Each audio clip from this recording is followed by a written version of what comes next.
Guys, welcome to YouTube hospital. നമ്മുടെ പുതിയ വീഡിയോയിലേക്ക് എല്ലാവർക്കും സ്വാഗതം. അപ്പോൾ ഇന്നത്തെ വീഡിയോ, ഇതിനു മുമ്പ് നമ്മൾ ഇതിൻ്റെ ഒരു ഇൻട്രോ ഇട്ടിട്ടുണ്ടായിരുന്നു, കാര്യങ്ങളൊക്കെ ഇട്ടിട്ടുണ്ടായിരുന്നു. അപ്പോൾ എല്ലാവർക്കും അറിയാം, യൂട്യൂബിനെ കുറിച്ചിട്ടാണ് നമ്മൾ ഇതിനെ കുറിച്ച് വിവരിക്കുന്നത്. അപ്പോൾ കഴിഞ്ഞ വീഡിയോക്ക് സപ്പോർട്ട് ചെയ്ത എല്ലാവർക്കും താങ്ക് യു. അപ്പൊ ഇന്നത്തെ നമ്മുടെ വീഡിയോ എന്ന് പറഞ്ഞു കഴിഞ്ഞാൽ നമ്മളെല്ലാവരും യൂസ് ചെയ്യുന്ന ഒരു ആപ്ലിക്കേഷനാണ് യൂട്യൂബ്. അപ്പൊ ആ യൂട്യൂബിന്റെ ഹിസ്റ്ററിനെ പറ്റിയിട്ടാണ് ഇന്നത്തെ നമ്മുടെ വീഡിയോ. അപ്പൊ നമുക്ക് നേരെ വീഡിയോയിലേക്ക് പോകും. ഹിസ്റ്ററി ഓഫ് യൂട്യൂബ് എന്ന് പറയുമ്പോൾ ആദ്യമായിട്ട് എന്തായിരിക്കും നമുക്ക് പറയുന്നത്? ഹിസ്റ്ററി ഓഫ് യൂട്യൂബ് എന്ന് പറഞ്ഞു കഴിഞ്ഞാൽ നമുക്ക് ഫസ്റ്റ് ഹിസ്റ്ററി പഠിക്കാത്തതാണ്. ഹിസ്റ്ററി ഇഷ്ടമില്ല, ഓൾമോസ്റ്റ് എല്ലാവർക്കും അങ്ങനെ ആയിരിക്കില്ല അല്ലേ? എനിക്ക് വലിയ താല്പര്യമൊന്നുമില്ല. പക്ഷെ ഇത് നമുക്ക് ആവശ്യമായ കാരണം നമ്മൾ ഇതിനെ കുറച്ച് തികഞ്ഞ് ചെരഞ്ഞ് എടുത്തു വന്നിരിക്കുകയാണ്. അപ്പൊ യൂട്യൂബിന്റെ ഹിസ്റ്ററി പറയുമ്പോൾ തന്നെ ആദ്യം പറയേണ്ടത് യൂട്യൂബ് എന്നാണ് ഫോം ചെയ്തത്. അപ്പൊ എന്നാണ് യൂട്യൂബ് ഫോം ചെയ്തത്? ഫോം മീൻസ് യൂട്യൂബ് എന്നാണ് ആരംഭിച്ചിരുന്നത്. അപ്പൊ യൂട്യൂബിന് ഇപ്പൊ ഏതൊരു വ്യക്തി ഫസ്റ്റ് ആയാലും ഏതൊരു സംഭവം ആയാലും അതിനൊരു സ്റ്റാർട്ടപ്പ് ഉണ്ടാവുമല്ലോ, അല്ലെങ്കിൽ അത് തുടങ്ങിയൊരു ദിവസം, ഡേ, ടൈം, കാര്യങ്ങളൊക്കെ ഉണ്ടാവുമല്ലോ. 2005 ഫെബ്രുവരി 14. അതായത് ഇപ്പൊ എല്ലാവർക്കും മനസ്സിൽ 8 പൊട്ടിണ്ടാവും. ഫെബ്രുവരി 14 എന്ന് പറഞ്ഞാൽ എന്താണ് പ്രത്യേകത? ഓക്കെ, അപ്പൊ ഇനി ആരും മറക്കില്ലല്ലോ. യൂട്യൂബ് ഫോം ചെയ്ത വർഷം 2005 ഫെബ്രുവരി 14. അപ്പൊ ഫോം ചെയ്ത വർഷം നമുക്ക് കിട്ടും. അപ്പൊ ഇനി ആരൊക്കെ കൂടിയിട്ടാണ്, ഒരു 3 പേര് കൂടിയിട്ടാണ് നമ്മുടെ യൂട്യൂബ് ഫോം ചെയ്തത്. അപ്പൊ അതാരൊക്കെയാണെന്നറിയോ? Steve Chen, Chad Hurley and Jawed Karim. ഇവര് 3 പേരും കൂടിയിട്ടാണ് യൂട്യൂബ് ഫോം ചെയ്തത്. എല്ലാവർക്കും മനസ്സിലായിണ്ടാവല്ലോ, ഇതൊരു 3 പേര് സംഘം ചേർന്നിട്ട് രൂപീകരിച്ച, മിക്കതും അത് ഫ്രണ്ട്സ് ആയിരിക്കും. കാരണം ഞങ്ങളൊക്കെ ഫ്രണ്ട്സിന്റെ ഇടയിൽ പറയാറുണ്ട്, 2 ആയി കഴിഞ്ഞാൽ കുഴപ്പമുണ്ടാവില്ല, 3 ആയ മൂഞ്ചിലാവും എന്ന് പറയാ. അങ്ങനെ പറഞ്ഞു കഴിഞ്ഞാൽ അതകത്ത് അങ്ങോട്ട് പൊടിയാവുന്നാണ് അതിനൊരു മീനിങ്. അപ്പൊ 3 പേരായിട്ട് തുടങ്ങിയൊരു പരിപാടിയായി കാരണം അവർ 3 പേര് ഫ്രണ്ട്സ് ആയിരിക്കാം. അപ്പൊ ഈ യൂട്യൂബിന് ഇതിപ്പോ തുടങ്ങി കഴിഞ്ഞാൽ ഇതിനൊരു പ്ലേസ് വേണമല്ലോ, അല്ലെങ്കിൽ ഒരു ഹെഡ് ക്വാർട്ടേഴ്സ് എന്ന് പറഞ്ഞിട്ട് ഒരു പ്ലേസ് ഉണ്ടാവുമല്ലോ, അതെവിടെ ആയിരിക്കും? അപ്പൊ യൂട്യൂബിന്റെ ഹെഡ് ക്വാർട്ടേഴ്സ് വന്നിട്ട് കാലിഫോർണിയയിലെ സാൻ ബ്രൂണോ എന്ന് പറഞ്ഞ സ്ഥലത്താണ് യൂട്യൂബിന്റെ ഹെഡ് ക്വാർട്ടേഴ്സ്. യൂട്യൂബിൽ നമുക്ക് 54 ഭാഷകള്, ലാംഗ്വേജസ് നമുക്ക് യൂട്യൂബിൽ യൂസ് ചെയ്യുന്നു. എത്ര പേർക്ക് അറിയായിരുന്നത് 54 ഭാഷകളുണ്ട് നമ്മുടെ യൂട്യൂബില്?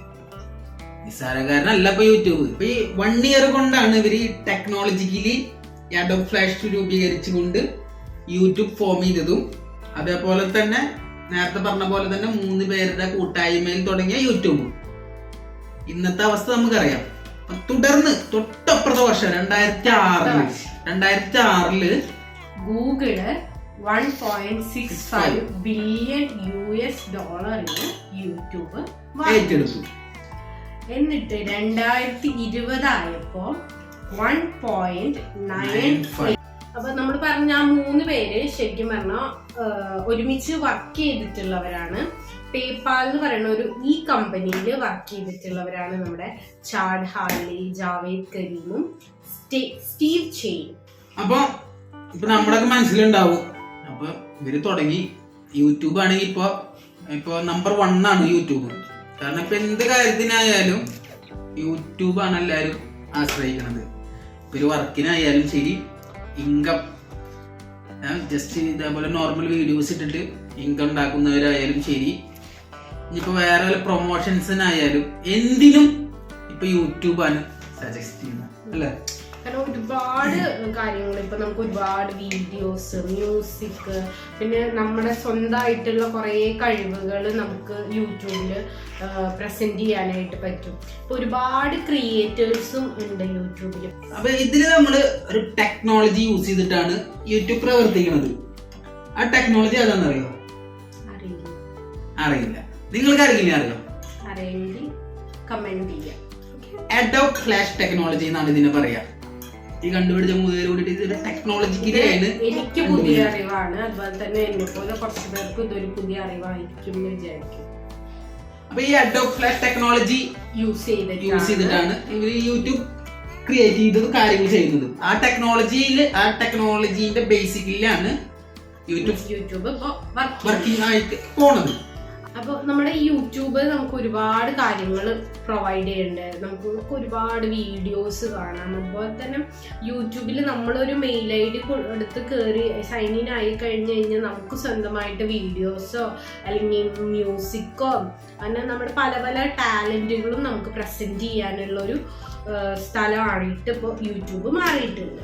ഇപ്പൊ ഒരു കേരളത്തിൽ ശരിക്കും യൂട്യൂബില് ആരും വല്ലാണ്ട് വീഡിയോസ് കാണാതിരിക്കാറില്ല. മെയിൻ റീസൺ എന്തായിരുന്നു വെച്ച് കഴിഞ്ഞാൽ പെട്ടെന്ന് GB ഫിനിഷ് ആവും. കാരണം യൂട്യൂബിലൊരു കയറിയൊരു വീഡിയോ ഓപ്പൺ ആക്കി കഴിഞ്ഞാൽ ഒരു മൂവി യൂട്യൂബിൽ നിന്ന് കാണാനേ പറ്റില്ല. എനിക്ക് ഓർമ്മയുണ്ട്, ഇത് ഇങ്ങനെ കിടന്ന് കറങ്ങും. എല്ലാവരും ഇപ്പൊ ഫേമസ് ആയി തുടങ്ങിയത് നമ്മുടെ കൊറോണ ടൈമിലാണ്. കൊറോണ ടൈമിൽ യൂട്യൂബേഴ്സ് അടിച്ചു കയറി. കാരണം കുറ്റം പറയാൻ പറ്റില്ല, വേറൊരു വഴിയില്ല. കാരണം എല്ലാവരും ഒരു എന്റർടൈൻമെന്റ് പ്ലാറ്റ്ഫോമായി മാറി യൂട്യൂബ്.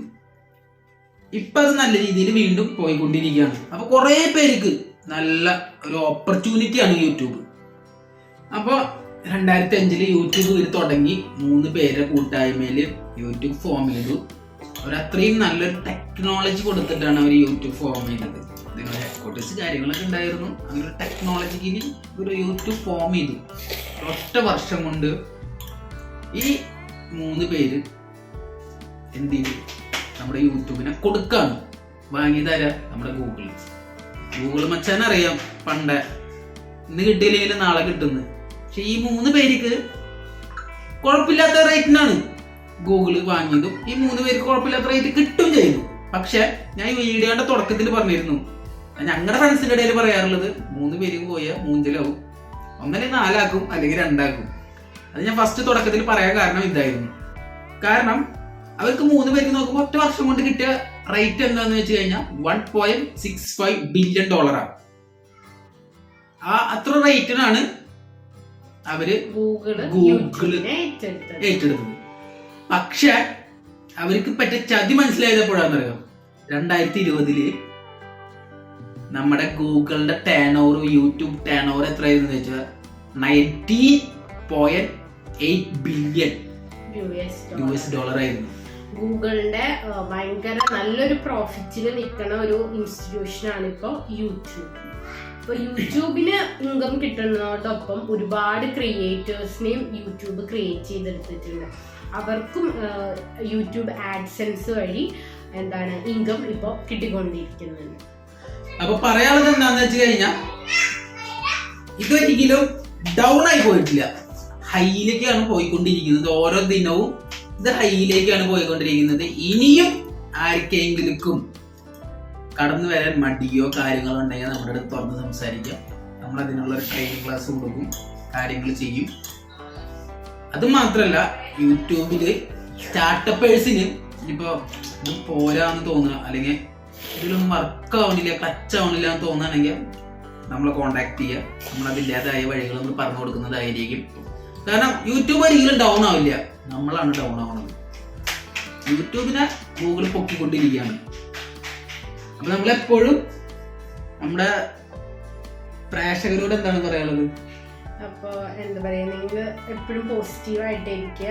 നമ്മൾ കണ്ടിന്യൂസ് ആയിട്ട് സീരിയസ് ആയിട്ട് നമ്മൾ യൂട്യൂബിനെ എടുത്തു കഴിഞ്ഞാൽ ഉറപ്പായിട്ടും നമുക്കൊരു സക്സസ് ഉണ്ടാകും. അപ്പോൾ ഈ ഒരു വീഡിയോ നമ്മുടെ ഹിസ്റ്ററി ഓഫ് യൂട്യൂബ് അത്യാവശ്യം എല്ലാവർക്കും നല്ലൊരു ഇൻഫോർമേറ്റീവ് ആയി എന്ന് വിചാരിക്കുന്നു. നിങ്ങൾക്ക് ഒരുപാട് കാര്യങ്ങൾ പഠിക്കാൻ പറ്റിയെന്ന് വിചാരിക്കുന്നു. അപ്പോൾ ഇനിയും ഇതുപോലുള്ള നല്ല നല്ല വീഡിയോസ് ആയിട്ട് ഞങ്ങൾ വീണ്ടും വരും. അതുവരേക്കും bye bye. Thanks for watching. Sign out.